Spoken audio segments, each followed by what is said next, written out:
एक लड़का जो एक नजर भर अपनी प्रेमिका को देखना चाहता है, पर अंधे होने की वजह से उसे देख नहीं सकता। और वही अगर वो अपने मन की बातें भी बोलकर उसे बताना चाहे तो वो भी नामुमकिन है, क्योंकि लड़की सुन नहीं पाती। फिर भी ये एक प्रेम कहानी है, तो कैसे होती है इनकी प्रेम कहानी, मैं तो जानने को बेताब हूँ। और आप? और इस बार तो मैं बिल्कुल नहीं रोने वाली। तो मूवी स्ट्राइप के पिटारे से आज है जापानीज मूवी 2023 की see hear love, director John H Lee, IMDb 6.5। दोस्तों, अगर अभी तक आपने के ड्रामा 2.0 को सब्सक्राइब नहीं किया है तो फटाफट से कर ले, क्योंकि जो पहली चैनल के ड्रामा ट्राइब थी वो कभी भी बंद हो सकती है। सो अलग अलग ड्रामा वेब सीरीज सुनने के लिए अभी सब्सक्राइब करें के ड्रामा 2.0 को। लिंक नीचे डिस्क्रिप्शन बॉक्स में है। अब कहानी सुनते हैं। कहानी शुरू हुई शिंजी इजुमोटो को एक पार्क में दिखाते हुए। उसे जब भी अकेला महसूस होता है वो यहाँ वक्त गुजारने चला आता। शिंजी एक कॉमिक्स राइटर है। उसे रात रात भर जागकर अपना काम करना पड़ता है और साथ में वीडियो कॉल पर होती है उसकी असिस्टेंट साउरी नाकामुरा। वो कहती है, सर इस तरह रोज रात को जगने से तो आपकी तबीयत खराब हो जाएगी। पर शिंजी को अपना काम से इतना लगाव है कि रात भर बैठने से भी उसे कोई परहेज नहीं। फिर साउरी ने बाई कहकर कॉल काट दिया। उसके फोन रखते ही अचानक शिंजी का सरदर्द देने लगा। उसने दवा लेकर अपना काम जारी रखा। फिर थोड़ी देर बाद उसकी आंखें धुंधली होने लगी और कुछ देर बाद उसे साफ दिखने लगा। ऐसे ही उसने सारी रात काम किया। अब हम हिबिकी से रूबरू होते हैं, जो ना कानों से सुन सकती है और ना ही बोल सकती है। वो शिंजी के कॉमिक बुक्स की बहुत बड़ी फैन है। वो उसकी कहानी पढ़कर हंसती है, रोती है, उसे महसूस कर पाती है। इसीलिए वो उसकी कोई भी नई अपलोड की गई कहानी कभी मिस नहीं करती। हिबिकी एक अनाथालय में पली बड़ी है और उसने धीरे धीरे काम करके खुद का खर्चा भी उठाना शुरू कर दिया है। अब जो कंपनी शिंजी की कॉमिक्स बुक की डिस्ट्रीब्यूशन करती है, उसके मालिक ने एक दिन शिंजी को ऑफिस बुलाकर खुशखबरी सुनाई कि उसकी नई कॉमिक की कहानी पे बहुत जल्द एक मूवी बनने वाली है। ये सुनकर शिंजी भी काफी खुश हो गया, मगर एक शर्त है कि उसे अपनी कहानी की एंडिंग बदलनी होगी और इस नई एंडिंग में उसे हीरोइन को मारना होगा, ताकि लोग इमोशनल होकर कहानी से और जुड़ाव महसूस कर सके। तभी तो ये मूवी हिट जाएगी। ये कहकर उसने उसे कुछ बोनस दिए और बाकी पैसे फिल्म बनने के बाद मिलेगी, पूरे $10 लाख। अब रात में शिंजी ने ये बात साउरी को घर बुलाकर बताई। उसने पूछा, तो सर आपने क्या सोचा है? क्या आप अपनी कहानी की एंडिंग बदलने को तैयार है? पर शिंजी ऐसा कभी नहीं करेगा। वो अपनी कहानी नहीं बदलेगा। दूसरी तरफ हिबिकी शिंजी की लिखी नई कहानी पढ़कर खूब रो रही है। उसकी कहानी में नायक अपनी प्रेमिका के लिए पियानो में ट्रू मैरी नाम की एक धुन बजाता है और ये देखकर उसे भी वो धुन सुनने की इच्छा हुई। उसने गूगल में जाकर उस धुन को ढूंढा और प्ले किया, मगर वो कुछ सुन नहीं पाती। फिर वो धीरे से स्पीकर के पास अपने कान ले जाकर सुनने लगी, लेकिन कोई फायदा नहीं, क्योंकि हिबिकी बहरी है। उसने कभी कोई आवाज सुनी ही नहीं है। अब यहाँ शिंजी रात में सरदर्द की दवा खाकर अपनी कॉमिक्स बनाने बैठता है, लेकिन थोड़ी देर बाद ही वो बेहोश होकर गिर गया। सीधा हॉस्पिटल में उसकी आंख खुली तो उसे आंखों के डॉक्टर के पास टेस्ट के लिए ले जाया गया। डॉक्टर ने उसे बताया कि उसे ग्लूकोमा हुआ है। शिंजी को कुछ समझ नहीं आया। वो डॉक्टर को साफ साफ शब्दों में कहने को कहता है कि क्या मैं फिर कभी देख पाऊंगा या नहीं। डॉक्टर ना में जवाब देते हैं।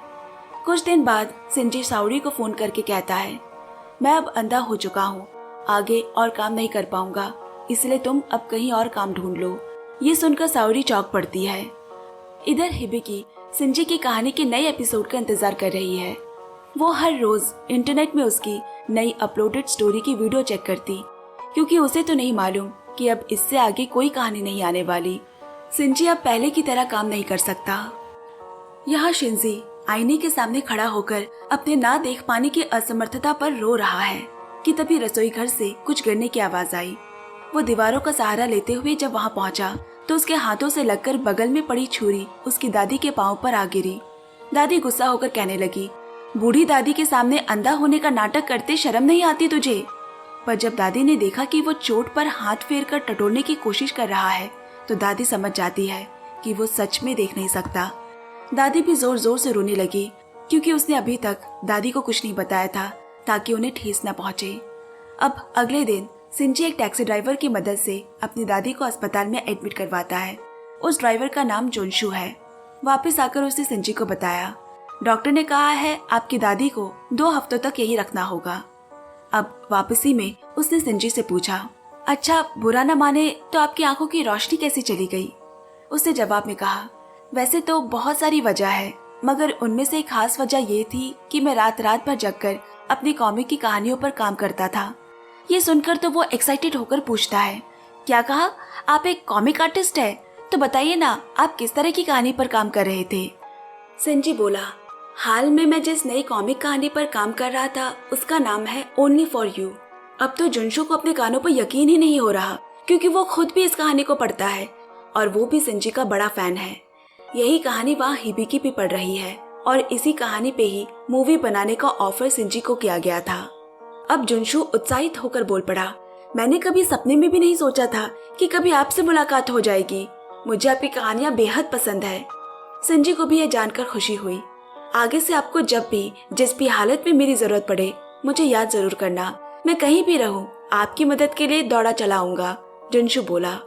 कुछ दिनों बाद सिंजी उसी के साथ अपनी दादी से मिलने अस्पताल जाता है और वापसी में जुनशु उसे घर तक भी छोड़ता है। अब रात में सिंजी ने हर रोज की तरह अपनी आर्ट बुक निकालकर टेबल पर रखी, लैंप ऑन किया, मगर उसकी आंखों के सामने अभी भी अंधेरा है। वो अपने इस अंधेपन की जिंदगी को स्वीकार नहीं कर पा रहा।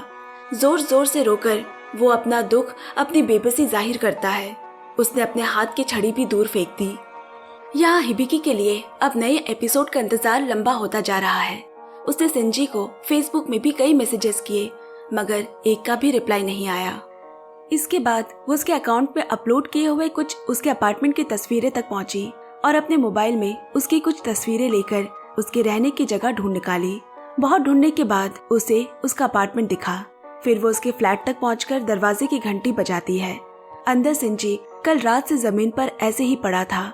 घंटी की आवाज सुनकर वो दरवाजा खोलने गया। बाहर खड़ी हिबिकी दरवाजा खुलते ही अपने कॉपी के पन्ने पलटने लगी, जिस पे लिखा है, मेरा नाम हिबिकी है। असल में वो ना बोल सकती है और ना ही सुन सकती है, इसीलिए वो पहले से ही घर से सब कुछ लिख कर लाई है। मगर सिंजी तो अब देख नहीं सकता, ये बात हिबिकी को नहीं मालूम। इसलिए जब सिंजी को सामने से कोई आवाज नहीं आई तो वो उसके मुंह पर ही दरवाजा बंद कर देता है।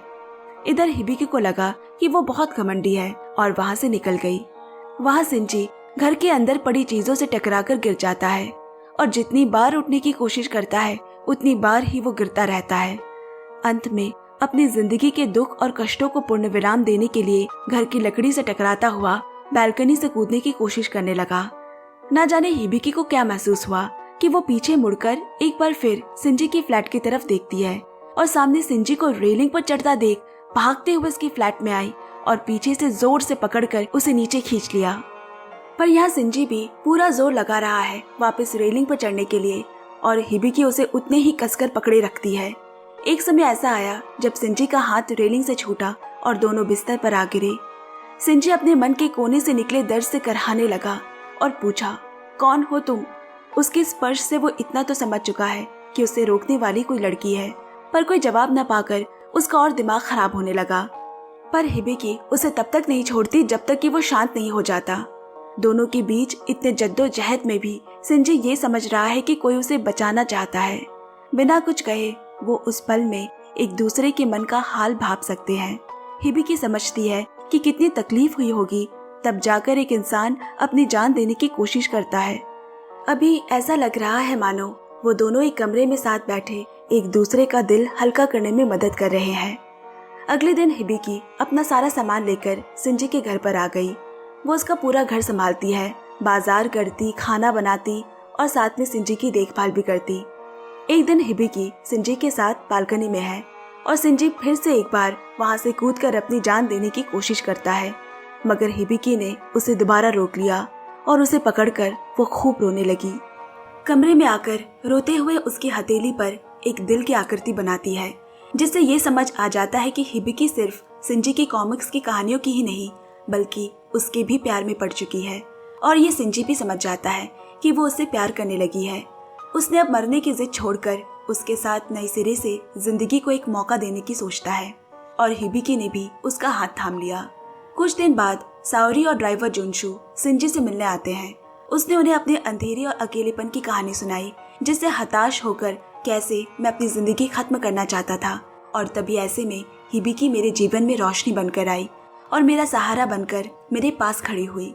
जल्द ही हिबिकी ने अब एक शॉपिंग मॉल में साफ सफाई की नौकरी पकड़ ली है। वहाँ पर हाइशु नाम की एक लड़की अपने नए कैफे ओपनिंग की पर्ची सबको दे रही है। उसने हिबिकी को भी एक पर्ची थमाई और अपने कैफे में एक कप फ्री कॉफी भी ऑफर किया। जिन्हें साइन लैंग्वेज नहीं आती वो उनकी लिपसिंग पकड़कर समझती है कि अगला क्या कह रहा है। अब हिबिकी अगले दिन उसके कैफे जाती है। उसे देखकर हाइशु बहुत खुश हो गई। दोनों साथ कॉफी पीते हैं। हाइशु तो उसकी खूबसूरती में ही मंत्रमुग्ध होकर उसे देखे जा रही है, पर हिबिकी की नजर वहाँ रखे पियानो बजाने वाले पर है। वो हाइशु से लिखकर पूछती है, क्या तुम्हें पियानो बजाना आता है? हाइशु ने हाँ में जवाब दिया। फिर हिबिकी के उसे पियानो सिखाने की बात पर हाइशु खुश होकर कहती है, मैं तुम्हें फ्री में पियानो सिखाऊंगी। हिबिकी कानों से ना सुनते हुए भी सिंजी के लिए वही ट्रू मैरी की धुन सीखना चाहती है जिसके बारे में उसके कॉमिक्स कहानियों में लिखा है। अब वहाँ एक आदमी को देखा गया जो हिबिकी की छुपकर तस्वीरें ले रहा है और वो खींची हुई तस्वीर किसी कंपनी के मालिक डाइसुको को दिखाई जा रही है, जो हिबिकी के बारे में सारी इन्फॉर्मेशन निकाल रहा होता है।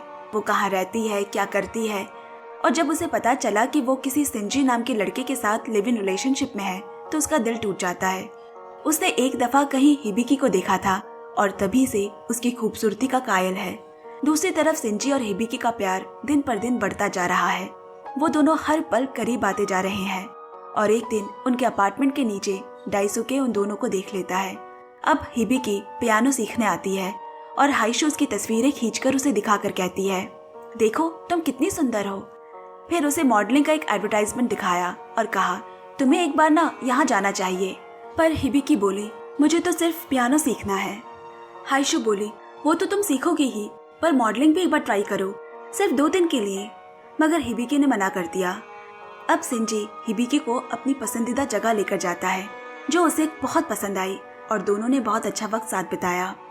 अब दोनों एक बेंच पर बैठकर एआई की मदद से एक दूसरे से बातें करते हैं। सिंजी ने पूछा, तुम्हारा सपना क्या है? हिबिकी बोली, तुमसे शादी करना। ये सुनकर सिंजी को बहुत अच्छा लगा और कहा, तुम्हारा ये सपना जरूर पूरा होगा। और ये सुनकर तो हिबिकी की खुशी का ठिकाना नहीं रहा। अगले दिन ही सिंजी हिबिकी को अपनी दादी के पास लेकर जाता है और कहता है कि वो उससे शादी करना चाहता है। जब पता चला कि हिबिकी बोल और सुन नहीं सकती, उसकी दादी राजी नहीं हुई। ये समझते ही हिबिकी उनके पैरों में गिर पड़ी। उसकी छलकती आंखें और प्यारा सा चेहरा देखकर दादी आखिर में हाँ कर देती है। कुछ दिन बाद सिंजी अपने होने वाली बेबी के लिए एक अंगूठी लेने जाता है। उसे एक पसंद भी आ गई, मगर दाम ज्यादा होने की वजह से वो बिना खरीदे ही लौट गया। अब वो साउरी के साथ अपने उसी कॉमिक डिस्ट्रीब्यूटर के पास गया जिसने उसकी कहानी पर मूवी बनाने की बात कही थी, और इस बार सिंजी कहानी की एंडिंग बदलने को तैयार है और वो ये हिबिकी के लिए ही कर रहा है। और अगले ही दिन सिंजी ने वो अंगूठी खरीद ली। घर वापस आकर जैसे ही वो हिबिकी को अंगूठी देने वाला होता है, अचानक हिबिकी की नजर सिंजो के कॉमिक्स बुक से जुड़े एक न्यूज पर पड़ी। लिखा है, सिंजी एक मूवी के लिए अपनी कहानी का अंत बदल रहा है। कहानी के अंत में प्रेमिका मरने वाली है और ये बात हिबिकी मान नहीं पा रही। असल में वो सिंजी से जितना प्यार करती है उतना ही प्यार वो उसकी कहानियों से भी करती है, और ना वो सिंजी को बदलते देख सकती है और ना ही उसकी कहानियों को। गुस्सा होकर वो वहाँ से उठकर जाने लगी। सिंजी उसका हाथ पकड़कर कहता है, मैं भी अपनी कहानी किसी के कहने पर बदलना नहीं चाहता था, पर मेरे पास और कोई रास्ता नहीं। मुझे पैसे तो कमाने होंगे, तुम्हारा ख्याल भी रखना होगा। बोलो मैं क्या करूं? पर हिबिकी कुछ सुन नहीं पाती और नाराज होकर अपने अनाथ आश्रम चली गई। वो रात भर यही सोचकर रोती रही कि सिंजी ने ऐसा क्यों किया। अगली सुबह वो इस निष्कर्ष पर आई कि ये सब इसीलिए हो रहा है क्योंकि सिंजी की आंखों की रोशनी चली गई है। और फिर इंटरनेट पे उसे पता चला कि आंखों के कॉर्निया ट्रांसप्लांट करने से वो वापस से देख सकेगा, लेकिन ऑपरेशन बहुत महंगा है। तब उसे याद आता है कि हाइशु ने उसे एक मॉडलिंग कॉन्टेस्ट में हिस्सा लेने को कहा था जिससे उसे बहुत पैसे मिलेंगे, और फिर उसके पास जाकर उसने उससे मॉडलिंग करने की बात कही। ये सुनकर हाइशु बहुत खुश हो गई। अगले दिन मेकअप और कपड़ों के साथ उसकी शूटिंग शुरू हुई। इस कॉन्टेस्ट में मॉडल अलग अलग कंपनी को रिप्रेजेंट करेगी। उनमें से जिसे ज्यादा वोट मिलेगा वो मॉडल जीत जाएगी। हिबिकी को बिना बताए ही उसे डाइसुके की कंपनी की मॉडल के हिसाब से इस कॉन्टेस्ट में उतारा गया। हाइशु जो कि डाइसुके के लिए काम करती है और उसकी ही सेक्रेटरी है। अब हाइशु उसे डाइसुके से मिलवाने ले जाती है उसके बदले बाल और कपड़े देखकर हिबिकी चौंक उठी, मगर उसने किसी तरह बातें बनाकर उसे गुमराह कर दिया। यहाँ ऑफिस में भी घुसते ही उसने आंख मारकर इशारा कर सबको चुप रहने को कहा, ताकि हिबिकी को पता न चले कि वो यहाँ काम करती है। अब जैसे ही हिबिकी अंदर आई, डाइसुके उसे देखते ही नर्वस होकर छुप गया और किसी और को उसकी जगह बात करने को कहता है, साथ ही कागज पर उसके साइन लेने को भी। अब हिबिकी फॉर्म भरने में बिजी है। हाइशू ने फुसफुसाते हुए डाइसुके से कहा, अपने दिल का हाल कहने का यही सही मौका है। बड़ी हिम्मत करके डाइसुके उसकी तरफ मुड़ा, पर उसे देखकर ही वो इतना नर्वस हो गया कि उसके मुंह से सीधा निकला, क्या तुम मुझसे शादी करोगी? वो उसकी लिपसिंग पढ़कर हैरान हो गई और इधर डाइसुके भी इतना कहकर वहां से भाग जाता है। अब हिबिकी सब समझ गई कि ये सब उनका प्लान था और हाइशू उसे जानबूझकर यहाँ लाई है। हाइशू ने उसे बहुत रोकने की कोशिश की, मगर हिबिकी बिना किसी की सुने वहां से चली गई। यहाँ सिंजी साओरी के साथ वापस से उसी डिस्ट्रीब्यूटर के पास जाकर कहता है कि वो अपनी कहानी की एंडिंग नहीं बदलना चाहता। ये सुनकर साओरी खुश है, पर वो आदमी सिंजू पर बहुत गुस्सा करने लगा। उसका कॉलर पकड़कर उसे बुरा भला कहने लगा, जिस पे सिंजी ने उसे कहा, मैं अंधा हूँ मगर फिर भी आपका असली रूप देख सकता हूँ। सिंजी को इस वक्त पैसों की तो बहुत जरूरत है, मगर उससे भी ज्यादा उसे जरूरत है हिबिकी की, उसके प्यार की। वो उसका दिल दुखाकर आगे नहीं बढ़ सकता। वो समझ चुका है कि कहानी की वजह से हिबिकी को कितनी तकलीफ हुई है। साथ ही उसे समझ आए कि कुछ पैसों के लिए वो अपनी कहानी की सच्चाई को ही खत्म करने जा रहा था। इसके बाद उसने साओरी को घर जाने को कहा और खुद अकेले ही निकल पड़ा। तभी दोबारा सर में तेज दर्द होने से वो बेहोश होकर जमीन पर आ गिरा। हॉस्पिटल में जब सिंजी को होश आया तो डाइसुके उसके पास बैठा है। वो ही उसे बेहोशी की हालत में उठाकर लाया था। अब यहाँ डॉक्टर ने आकर कहा, तुम्हारी आंखें ग्लूकोमा की वजह से नहीं बल्कि ट्यूमर की वजह से चली गई है। तुम्हें ब्रेन ट्यूमर है, इसीलिए उसे सर दर्द होता था। फिर डॉक्टर ने कहा, इस ट्यूमर का इलाज यहाँ संभव नहीं, तुम्हें विदेश जाकर अपना ट्रीटमेंट लेना होगा। अब इधर जैसे ही हिबिकी को पता चला कि सिंजी ने कहानी नहीं बदली है, वो उसके पास वापस चली आई और हिबिकी के वापस आने से वो दोनों पहले की तरह दिन गुजारने लगे। हिबिकी उसका पसंदीदा खाना बनाती है, लेकिन उसे अभी तक ब्रेन ट्यूमर के बारे में कुछ नहीं मालूम, और ये भी कि वो बस कुछ ही दिनों का मेहमान है। अगले दिन हिबिकी अपने काम पे जाने के लिए निकल रही है और सिंजी उसे बार बार सीने से लगाकर कहता है, मुझे माफ कर देना। पर वो तो कुछ सुन नहीं पाती और ना ही सिंजी उसे कुछ सुनाना चाहता है, क्योंकि अगर उसे सच पता चल गया तो बहुत तकलीफ होगी। शाम को हिबिकी काम से वापस आई तो देखा कि सिंजी घर पर नहीं है और टेबल पर उसका एक खत पड़ा है। खत में लिखा है, बिना देखे ही मैं धीरे धीरे तुमसे इतना प्यार करने लगा हूँ कि मैं जहाँ भी रहूँ मेरे दिल में हमेशा तुम ही रहोगी। मैं जहाँ भी देखूंगा तुम ही नजर आओगी और तुम्हारी ना कही हुई बातें भी मैं सुन पाऊंगा। मुझे माफ कर देना हिबिकी, मैं तुम्हारे सपनों को पूरा नहीं कर पाया। सिंजी हिबिकी उस सपने की बात कर रहा है जब उसने कहा था कि वो उसकी हमसफर बनना चाहती है, उससे शादी करना चाहती है। खत पढ़ने के बाद हिबिकी जोर जोर से रोने लगी। शिंजी दरअसल साओरी के पास आया है। वो अपनी कहानी मरने से पहले पूरी करना चाहता है, जिसे हिबिकी बहुत पसंद करती है। इसी कहानी की वजह से ही तो हिबिकी उसकी जिंदगी में आई थी। किसी तरह शिंजी साओरी की मदद से उस कहानी को पूरी कर पाता है और हिबिकी के लिए उसे अपलोड भी करता है। और यहाँ हिबिकी चुपचाप कमरे में बैठे उसी का इंतजार कर रही है। तभी दरवाजे पर कोई आया। वो डाइसुके के ऑफिस की तरफ से आया है और उसे साथ चलने को कहता है। जब हिबिकी वहां पहुंची तो उसे समझ नहीं आया कि क्यों डाइसुके ने इतनी तैयारियों के बीच में उसे बुलाया है। उधर डाइसुके उसे कैंडी का डब्बा दिखाकर कहता है, तुम्हें ये याद है जो तुमने मुझे बचपन में एक बार दी थी, जब स्कूल में सब मुझे चढ़ाते थे, सिर्फ तुम ही मेरा साथ देती थी, और तब से मैं तुमसे प्यार करता हूँ, तुमसे शादी करना चाहता हूँ। पर हिबिकी को कुछ समझ नहीं आ रहा कि वो कौन है और उसे ये सब क्यों सुना रहा है। उसे तो बस शिंजी की चिंता खाई जा रही है। वहां से जाते हुए उसने एक बार फिर मुड़कर डाइसुके से कहा, मैं सिर्फ शिंजी से प्यार करती हूँ। मेरा अतीत, वर्तमान, मेरा भविष्य सिर्फ वही है, उसके अलावा कोई नहीं। इतने में डाइसुके ने उसे रोक कर कहा, उसका इंतजार तुम कब तक करोगी? वो तो मरने वाला है, उसे ब्रेन ट्यूमर है। डाइसुके की लिपसिंग को पढ़कर हिबिकी हैरानी से उसकी तरफ देख रही है और फिर भागकर टैक्सी लेकर शिंजो को ढूंढने निकल पड़ी।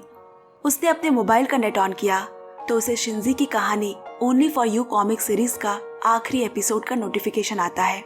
जिसमें कुछ आड़ी तिरछी रेखाओं से कहानी लिखी गई है।